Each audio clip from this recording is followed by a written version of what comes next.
Okay, now let's start our today's class. अच्छा, previous class में I think we were doing change of state. मैंने आपको बताया था कि किस तरीके से आपकी हो रही होती है. उसमें we have done a number of things. कुछ हमने we have done boiling, we have done evaporation, we have done we haven't done evaporation, we have done condensation and all those things. तो वो जो 6 आपके फीचर्स थे जिसमें कि change of state आपकी जो है टेक प्लेस करती है and how that change of place take place, all this we have done in our previous class. तो प्रीवियस क्लास हमने ये सब चीज़ें की थी कि किस तरीके से आपको जो चेंज ऑफ स्टेट हो रहा होता है. I have told you that you have to remember few things, और I am repeating myself again that whenever there is a change of state the temperature of the substance does not change. The temperature of the substance stays constant. You have to remember this point कि जब भी state of change of state हो रहा होता है उस substance का temperature change नहीं होता, उसका temperature आपका हमेशा constant रहता है. Just remember this. Secondly, you have to remember that whenever a substance is changing its temperature, then whatever heat energy it is absorbing or it is releasing, that heat energy will be called its latent heat. वो जो heat energy है वो उसकी latent heat कहलाती है. Then we have divided this latent heat into two parts, into two types. एक हमने किया था latent heat of vaporization और एक हमने किया था latent heat of fusion. Both this latent heat of fusion and latent heat of vaporization basically relate to the change of state taking place in whatever form to whatever form. Let's suppose if you are changing your state from solid to liquid or from liquid to solid, then in that case whatever heat energy it will be absorbing or it will be releasing, that will be called your latent heat of fusion. Whereas if the change of state is taking place from liquid to gas or from gas to liquid, so during that time interval whatever heat energy it is being absorbed or being released, that heat energy at that particular constant, it will be called your latent heat of vaporization. So we have two type of latent heats and you have to remember these two types of latent heats कि ये दोनों latent heats आपकी किसी से काम करती है. Then we have discussed specific latent heat as well, which is your in which the mass of the substance is fixed. ठीक है, if we have 1 kilogram of any substance, तो 1 kilogram of any substance जो आपके पास अगर होगा तो उसकी state change करने के लिए whatever heat energy you will be giving or that substance will be giving, that will be called your specific latent heat. वो जो हमारी होती है वो specific latent heat कहलाती है. That is called the specific latent heat. अच्छा, इसके बाद we have done certain factors as well. हमने कुछ factors किए थे जो कि आपके इफेक्ट करते हैं बॉइलिंग पॉइंट को, जो कि आपके इफेक्ट करते हैं मेल्टिंग पॉइंट ऑफ सब्सटेंस को. ठीक है, तो बॉइलिंग पॉइंट और मेल्टिंग पॉइंट को जो सब फैक्टर्स आपके अफेक्ट करते हैं वो हमने फैक्टर्स किए थे. अच्छा, उसमें जो हमारे फैक्टर जो हमने डिस्कस किए थे, we have discussed impurities. Impurities जो आपकी बेसिकली मेन फैक्टर है जो कि इफेक्ट करती हैं, बोथ बॉइलिंग पॉइंट को भी इफेक्ट करती हैं और आपको जो मेल्टिंग पॉइंट होता है किसी भी सब्सटेंस को उसको भी इफेक्ट करती हैं. अच्छा, बॉइलिंग पॉइंट को they basically change the boiling point. अगर आपकी प्योर सब्सटेंस है उसका बॉइलिंग पॉइंट जो है आपका let's suppose it's boiling point is 100 degree Celsius, लेकिन अगर आप उसी प्योर सब्सटेंस में कुछ इम्प्यूरिटीज पुट कर देंगे, if you put some impurities, तो उसका जो बॉइलिंग पॉइंट होगा that boiling point will no longer be 100 degree Celsius, it would be 120 degree Celsius और मे बी 115 डिग्री सेल्सियस. तो अगर आप किसी भी सब्सटेंस में इम्प्यूरिटीज ऐड करते हैं तो इम्प्यूरिटीज ऐड करने से उसका जो बॉइलिंग पॉइंट होता है वो बॉइलिंग पॉइंट आपका नॉर्मली चेंज हो जाता है. अच्छा, यही रीज़न है कि you must have also done this at your homes as well, that whenever you are boiling an egg, जब भी आप एग बॉयल कर रहे होते हैं तो उसमें जो भी आपका वाटर होता है इसमें आप एग बॉयल करते हैं, you put table salt, a spoon of table salt in that water. आप उस वाटर के अंदर टेबल सॉल्ट डालते हैं. तो what is the purpose of that table salt? Table salt जो होती है उस एग को जो क्या जिसको क्या बॉयल करना चाह रहे हैं उस एग को नमकीन नहीं कर देगा. It will not make it salty, बल्कि instead what it will do, it will increase the boiling point of the water. वो उस वाटर का boiling point जो वो increase कर देगा and the egg will cook at a higher temperature. तो आपका जो egg है वो एक हायर टेम्परेचर पे जब वो कुक हो रहा होगा, जिसकी वजह से क्या होगा कि आपका जो एग है दैट विल जल्दी से कुक होगा बिल्कुल जो है ना इवनली, और अंदर तक जब आपका जो एग है वो कुक होगा. ऐसा नहीं होगा कि आपका एग जो है बाहर से कुक हो जाए, बाहर से जो वो बॉयल हो जाए और अंदर जो आपका एग जो है वो बिल्कुल नरम हो. So this is not going to happen. तो इसलिए जो है हम उसमें सॉल्ट डालते हैं. अच्छा, दूसरा फैक्टर जो मैंने आपको बताया था that was your pressure. Pressure जो होता है that pressure also effect the boiling point of any substance. Let's suppose कि अगर आप नॉर्मली अगर आप कोई चीज़ पका रहे हैं, कोई खाना पका रहे हैं, लेट्स सपोज कोई गोश्त आप पका रहे हैं, तो if you keep it on any particular utensil, अगर आप किसी खास यूटेंसिल में उसको पर्टिकुलर यूटेंसिल में रख के उसको रख देंगे, then it will take lot of time to soften up. तो वो गलने के लिए जो है वो आपका गोश्त जो है वो काफ़ी टाइम लगाएगा अगर आप उसको बिल्कुल नॉर्मली किसी बर्तन में रखेंगे या उबालने के लिए आप रख देंगे। लेकिन अगर उसी सेम मीट को अगर आप जो रखते हैं किसी प्रेशर कुकर के अंदर, तो प्रेशर कुकर आपको बेसिकली क्या कहते हैं, आप प्रेशर कुकर आप जब बंद कर देते हैं तो प्रेशर कुकर का जो प्रेशर होता है दैट प्रेशर इंक्रीजेज, और ये इसका जो इंक्रीज्ड प्रेशर होता है, this increase pressure increases the boiling point of water. क्योंकि जितने भी आप खाना पकाते हैं उन खानों में आप पानी तो लाजमी डालते हैं, तो आपको जो भी पानी में आपका खाना बन रहा है, यानी कि अगर आपने लेट्स को गोश्त गलाना है तो उस गोश्त को गलाने के लिए you will be putting some water.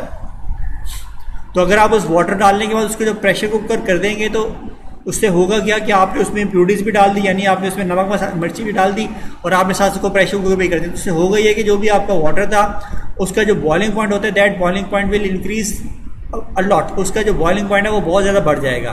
तो जब बॉइलिंग पॉइंट बहुत ज़्यादा बढ़ जाएगा then it will be absorbing more heat energy to start boiling.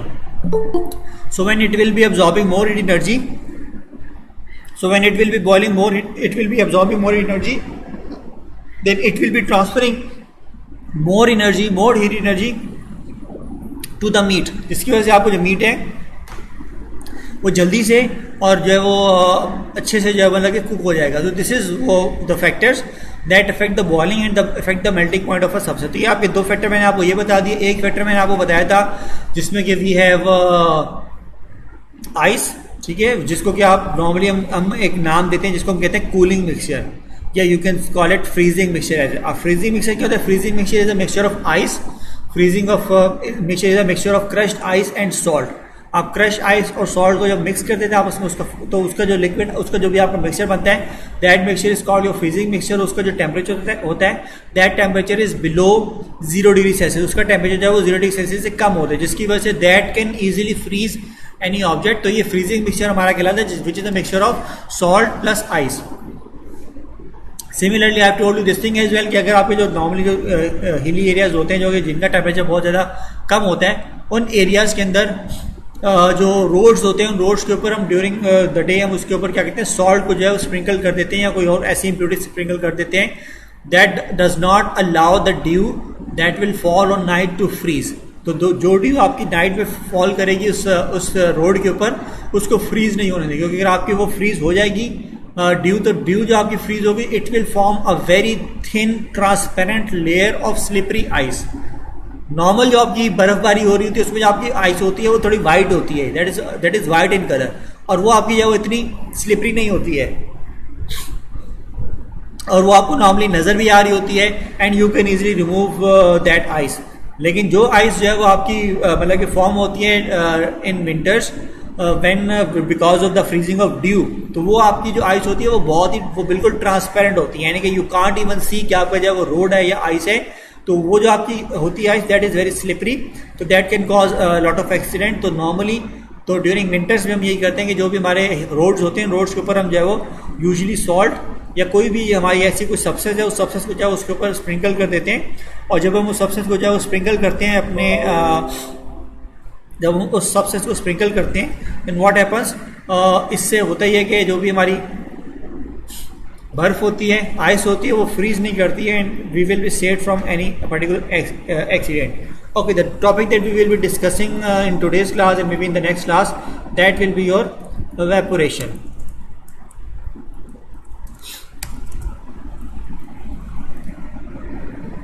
ठीक है, we will be doing our evaporation. Now this evaporation is also a very important topic. ये भी आपका important topic है.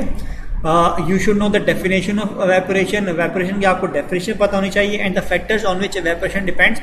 वो factors भी मैं आपको बताऊंगा, वो factors भी हैं जो आपको होने चाहिए आपके mind के अंदर. And there is also a question that asked in your paper कि what is the difference between evaporation and boiling.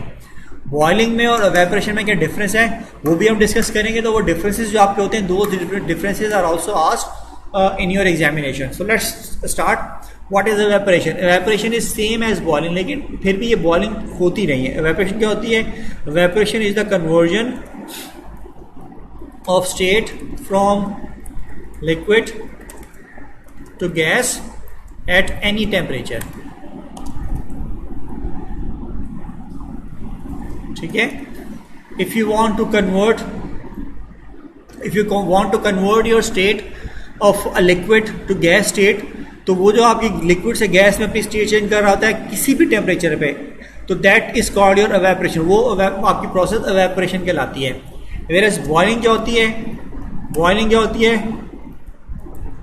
Boiling is the conversion of state from liquid to gas at its boiling point. ठीक है, boiling में क्या होता है? Boiling point में जो temperature होता है दैट टेम्परेचर इज फिक्स्ड। ठीक है, यानी अगर एक फिक्स टेम्परेचर है जो कि उस सबस्टेंस का बॉइलिंग पॉइंट है, अगर कोई सबस्टेंस अपने बॉइलिंग पॉइंट के ऊपर अपनी स्टेट चेंज कर रही है from liquid to gas, then we call it boiling, तो वो हमारा जो है वो बॉइलिंग कहलाता है। लेकिन एवेपोरेशन में ऐसा कोई टेम्परेचर जो है फिक्स टेम्परेचर नहीं होता, यानी कि किसी भी टेम्परेचर पे एट एनी टेम्परेचर जब भी आपकी सबस्टेंस जो है वो स्टेट चेंज कर रही होती है लिक्विड टू गैस में, चेंज स्टेट कर रही है from liquid to gas, then we call it evaporation. वो प्रोसेस जो हमारा है वो एवेपोरेशन कहलाता है, उसको जो है एवेपोरेशन कहते हैं। Evaporation can take place at any temperature, as I have told you. Boiling जो आपकी होती है that takes place at a fix temperature.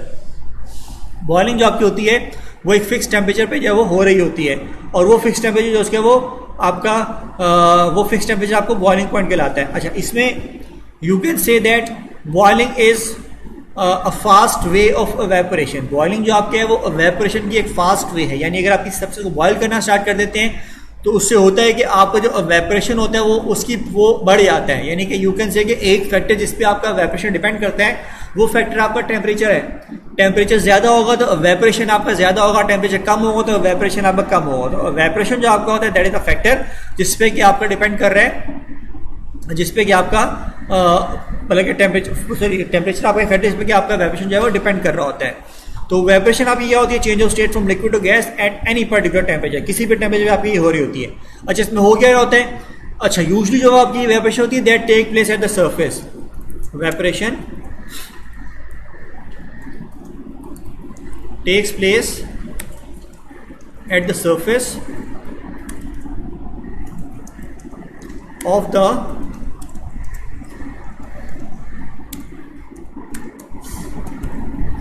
Liquid. ठीक है, वेपोरेशन जो आपकी है वो लिक्विड की सरफेस पे टेक प्लेस कर रही होती है। Boiling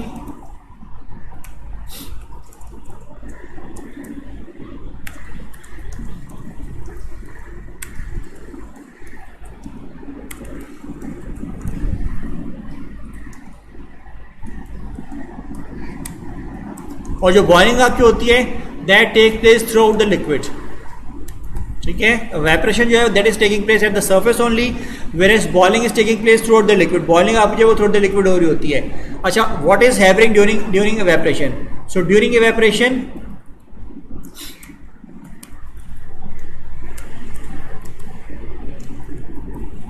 highly energetic molecules present at the surface absorbs heat energy and leaves the liquid surface। ठीक है, तो during evaporation highly energetic molecules जो आपके होते हैं which are present at the surface of the liquid, they absorb heat energy and after absorbing that energy they leave the surface, leaving behind less energetic molecules. ठीक है, तो इससे होता ये है कि जो आपके जो वो हाईली एनर्जेटिक मॉलिक्यूल जो कि सरफेस के ऊपर मौजूद थे उन्होंने एनर्जी एब्जॉर्ब की उस लिक्विड से, वो इस लिक्विड से एनर्जी एब्जॉर्ब करने के बाद चले गए, वहां से चले गए।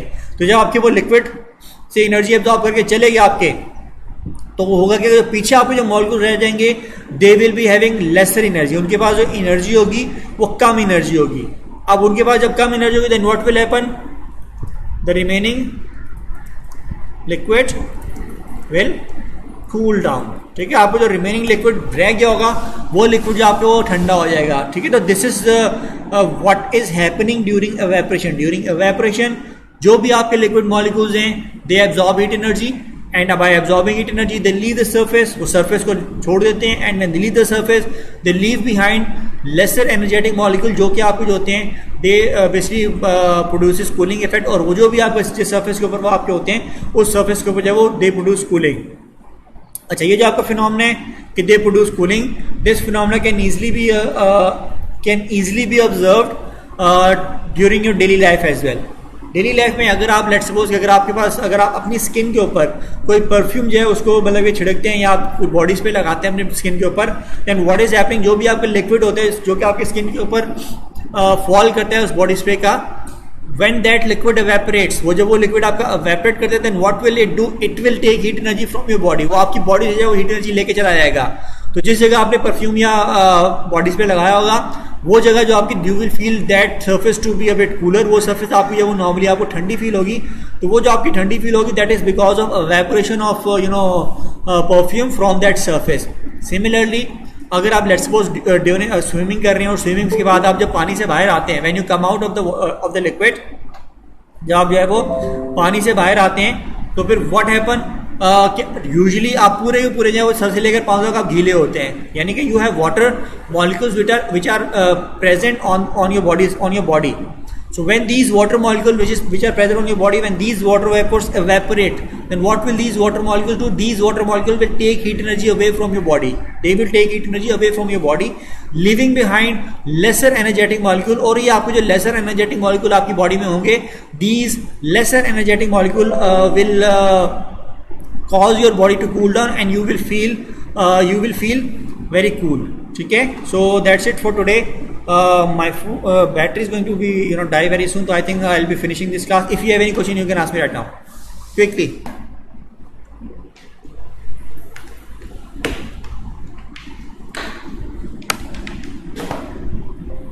Allah Hafiz.